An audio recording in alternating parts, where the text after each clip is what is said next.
Will Smith, the once unstoppable force in Hollywood known for his charisma, blockbuster hits, and infectious energy, has been navigating one of the most challenging periods of his professional life following a single, explosive moment at the 2022 Academy Awards. The incident where he slapped comedian Chris Rock on stage after a joke about his wife Jada Pinkett Smith's bald head, a reference to her alopecia, sent shockwaves through the entertainment industry and beyond. What was intended as a protective gesture toward his spouse quickly escalated into a career-defining controversy that many insiders believe has left lasting scars on his public image and opportunities in the industry. At 57 years old, Smith, who has long balanced a successful career as both an actor and rapper, found himself at the center of intense scrutiny. The slap was not just a physical act. It represented a loss of control that contrasted sharply with the polished, upbeat persona he had cultivated over decades. Hollywood, a place where perception often matters as much as talent, responded swiftly and harshly. The Academy banned him from attending or participating in its events for a decade, a punishment that extended until 2033 and symbolized a formal rejection from the industry's most prestigious body. This ban, combined with widespread public backlash, created an environment where many producers, directors, and studios hesitated to associate with him for major projects, fearing reputational risks. Reports from those close to the situation paint a picture of a man deeply affected by the fallout. Insiders have described his efforts at personal redemption as involving extensive therapy and spiritual counseling spanning several years. He has reportedly attended numerous programs, retreats, and sessions aimed at addressing anger management and emotional regulation. Yet, according to sources familiar with his journey, these efforts have fallen short in fully resolving the underlying issues. One observer noted that while Smith has engaged in every available resource to confront his anger, the emotion appears to have been suppressed rather than truly mastered. It lingers beneath the surface, occasionally emerging when discussions turn to the incident itself. The tension is palpable, manifesting in subtle ways during conversations or public appearances where the topic arises, suggesting that the inner turmoil remains unresolved despite outward attempts at healing. Compounding these personal struggles are additional allegations that have further complicated his path forward. Claims of sexual harassment leveled by violinist Brian King Joseph have added another layer of controversy to Smith's public narrative.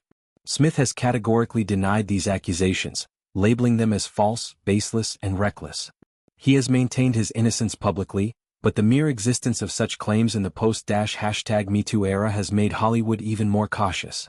The industry, already wary after the slap, now contends with multiple reputational challenges that make casting him a potential liability. Forgiveness in entertainment circles is often conditional and slow, and many believe that the combination of events has created a barrier that is difficult to overcome fully. Despite these hurdles, Smith has shown signs of resilience and a determination to reclaim his standing. His 2024 action comedy film Bad Boys, Ride or Die, part of the long-running franchise that has been a reliable source of box office success for him, performed strongly enough to provide a glimmer of hope. Sources indicate that Smith views the film's reception as validation that he can still connect with audiences on a broad scale. The movie's performance reminded him, and perhaps the industry, that his appeal as an action star and charismatic lead remains intact with certain demographics.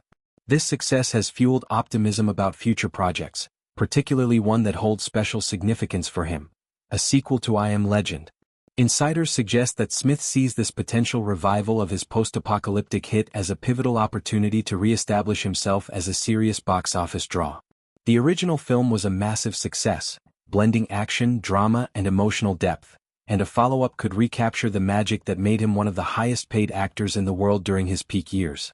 The transformation in Smith's demeanor is perhaps the most telling aspect of his ongoing struggle. Those who have known him over the years describe a noticeable shift in his personality. The Will Smith that audiences adored, endlessly upbeat, quick-witted, playful, and effortlessly charming, has largely faded from view. In his place is someone more introspective, cautious, and visibly eager to project an image of control and stability. The lightness and spontaneity that once defined his interviews, red carpet appearances, and on-screen presence seem diminished, replaced by a guarded approach that reflects the weight of the past few years. This change is not merely superficial. It speaks to a deeper internal reckoning with the consequences of that one impulsive moment. Smith's career trajectory before the incident was enviable. From his breakout as the Fresh Prince on television to starring roles in blockbuster franchises like Men in Black, Independence Day, and Bad Boys, he built an empire on likability and versatility. He was one of the few stars who could open a film reliably, drawing diverse audiences with his blend of humor, action, and heart. Post-incident, however, the landscape shifted dramatically. Opportunities that once flowed freely became scarcer, and while he has continued to work, the scale and prestige of projects have not always matched his previous heights.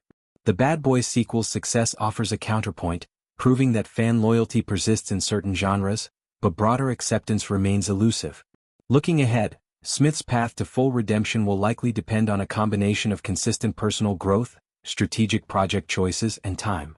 The industry moves quickly, but memories of high-profile controversies can linger.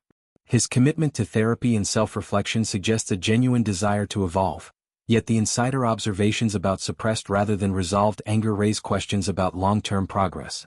Meanwhile, projects like the I Am Legend sequel represent a chance to remind audiences of his strengths, his ability to carry a film emotionally and commercially. Whether these efforts will fully restore him to his former status remains uncertain, but Smith's determination to push forward amid adversity underscores the resilience that has long been part of his story. In many ways, this chapter reflects broader themes in Hollywood: the fragility of public image, the high stakes of personal conduct in the spotlight, and the possibility of comeback even after significant setbacks. For Smith, the road back involves not just professional wins but a profound personal transformation. The tension he carries, the validation he seeks from box office results, and the introspective figure he has become all point to a man grappling with the aftermath of a defining moment. As he continues to work toward rebuilding, the entertainment world watches closely, aware that his story is far from over.